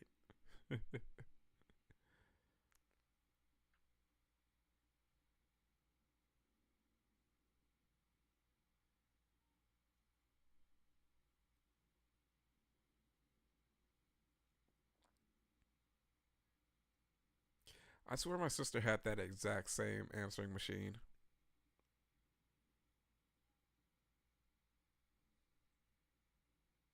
Yeah, I know, right? Like this has a certain look to it where you're just like, yeah, man, this looks like the films that I was renting at that time. This totally looks like those films in regards to like the film stock that they use,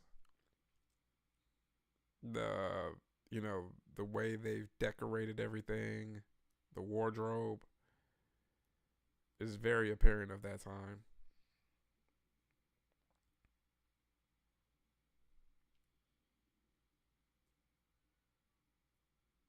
Oh my gosh, that barbecue grill.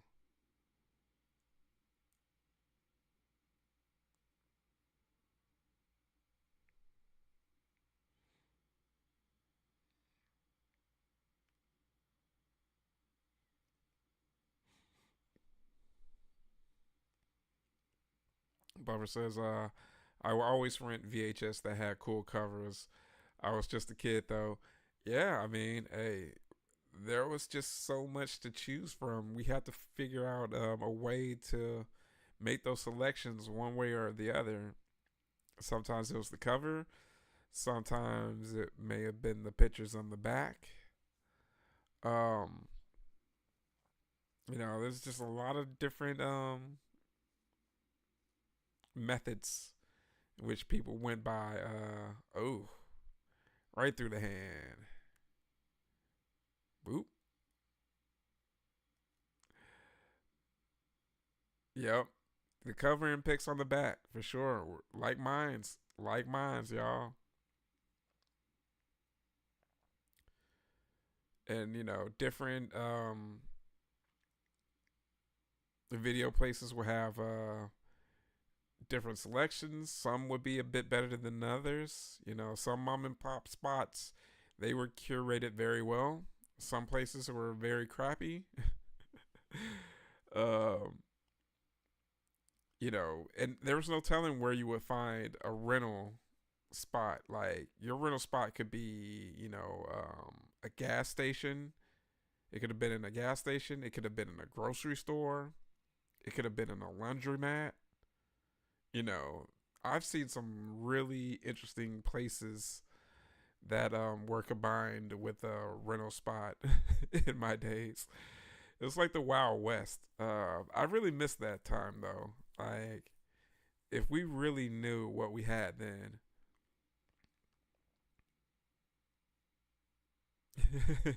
Yeah, we are visual people. Yeah, this dude's like charred. Yeah, I miss the days of going to rent movies for real, Lori. It was fun. It was like an event.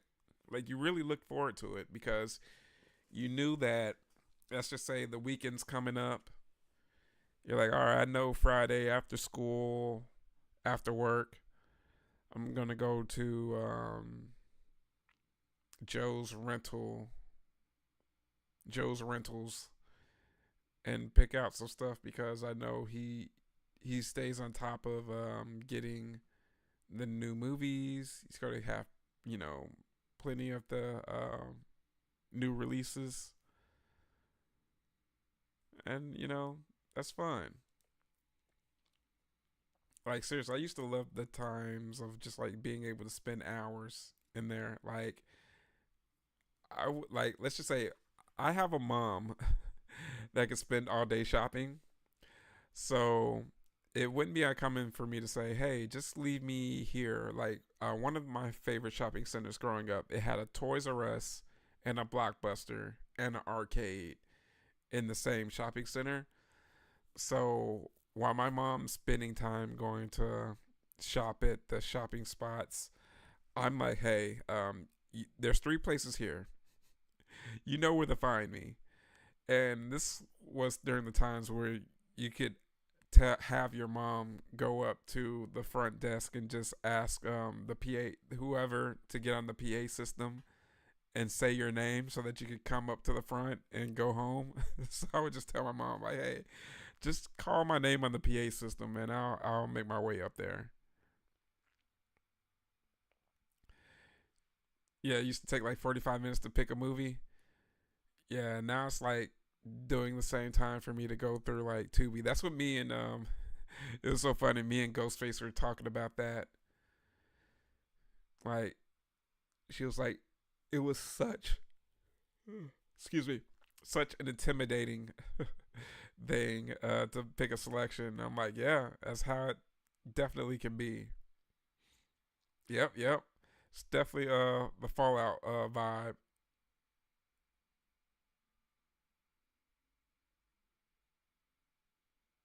Friday as a kid was always rent a movie and get pizza. Hey, what's up, Jeff? We got JD 636 in the house.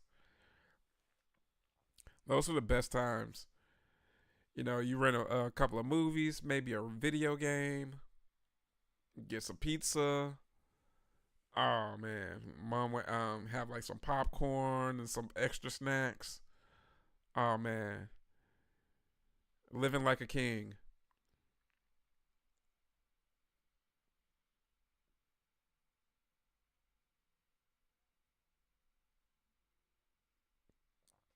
Can't forget the pizza.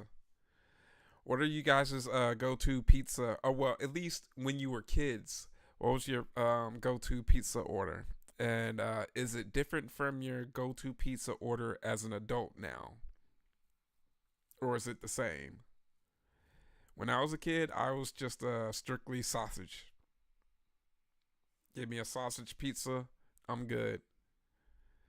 Now I as long as I don't load up on a ton of toppings, but I like have a good sausage, pepperoni, onions, bacon, and there you have it. Spontaneous combustion. That's a pretty fun film, guys.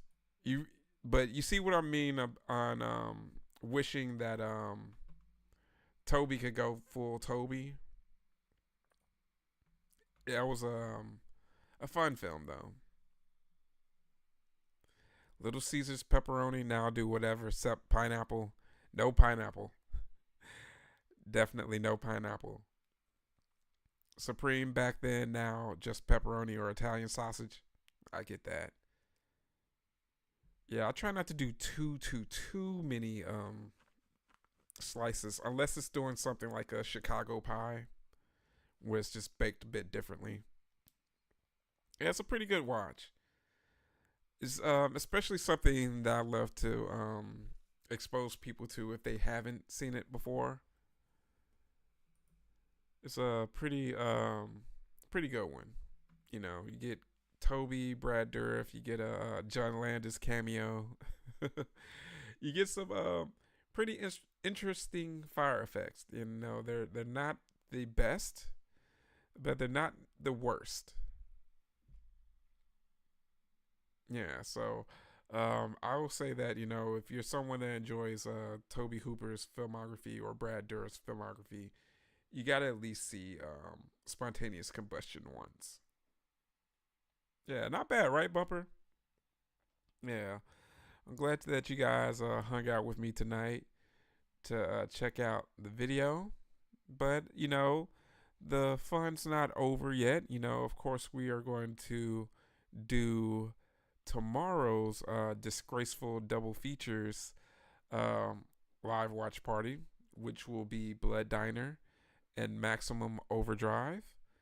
I can't wait for that because it will be the films that Vero and Ghostface chose. So, you know, that's going to be a great watch. The first one with the films that Tony and Bumper picked were great. That set off the tone just right, guys. And I know the ladies are going to do another fantastic job with their picks tomorrow. And then next week, we will have films being chosen by Lori and by Donovan, Happy Toys and Collectibles. So this is going to be a great, great time, guys. But before I go, let me go ahead and put in the Discord link again for anyone that may have joined a little bit later and hasn't joined the Discord and may be interested in doing so. It's a fun community that we are putting together there, and we're growing more and more. I think we're like at 21 people, not counting myself and the two bots that are there. So definitely join the Discord server. It's a great way to stay in touch with all of us when we're not doing live streams. So, you know, it's a great way for you guys to engage with each other. If you guys so happen to be in each other's neck of the woods, it's an easy way to, you know, stay in touch with each other, buy goods from trusted vendors that I come across at conventions. So I'm planning on getting more and more people to join the Discord server and just make it a fun community for you guys under the banner of the GBG, the Greenbook Gang, guys. So yeah, thanks, Mupper. There are some very good people on there for sure. So I'm happy with the results. The fact that we're only like a week, a week into that particular channel. Well, that particular server, and we're already 20 some odd people deep, and we're just gonna get more and more people as I come across more people at conventions that are pretty cool. As I post more content on the channel, we will be having Horror Hound coming very soon. It is getting closer and closer to Horror Hound. Some pretty good people going to that particular Horror Hound. I wouldn't say it is the heaviest hitting of guests that I have seen of my which will be my three Horror Hounds, but it will be a fun time to hang out. I enjoy the after parties there at Horror Hound. They usually show films there as well. So it's going to be a good time to hang out and meet with super cool people. One of the new members for the Discord, Felicia, who does the pins, that she will be there as well. And I cannot wait to hang out with her. So that's going to be dope, guys. You left to meet Randy from Lamb of God. Yeah. And another cool thing that they do there is they do concerts there at Horror Hound as well. So it's not uncommon for some of the guests that have a musical history to do a song or two while at Horror Hound. So I'm going to hopefully, you know, go up there and maybe we'll get a little bit of concert footage or some you know, fun while it's going on there. So you guys know what I'll do. We're gonna make sure to cover all the bases with the convention, especially the after party. That's one of my favorite things after a long day of convention fun. I'll have my my backpack cooler with me, which is a great invention to pack in with beer and all types of other drinks, and just to share with other people. We're just like, hey, have a beer. Hey, have a beer. Join me. So thanks again, guys, for joining me tonight. And I look forward to hanging with you guys tomorrow. You thought it was cool, Henry. Henry Winkler was announced. Oh, I didn't know that. Okay, cool, cool. Oh, well, maybe I could add him to my screen poster. That'd be cool. I would definitely enjoy meeting the Fonz. So that's dope. Hey, thanks for letting me know about that, Jeff. I really did not know about that. Hey, but hey, catch you tomorrow, Tony. But hey, guys, definitely catch me tomorrow for Disgraceful Double Features, a new edition for the Horror Greenbook channel. Um, uh, Donovan and Lori, be on the lookout for me reaching out to you for your choice for next week. But there's no rush. You have until Friday to get that in.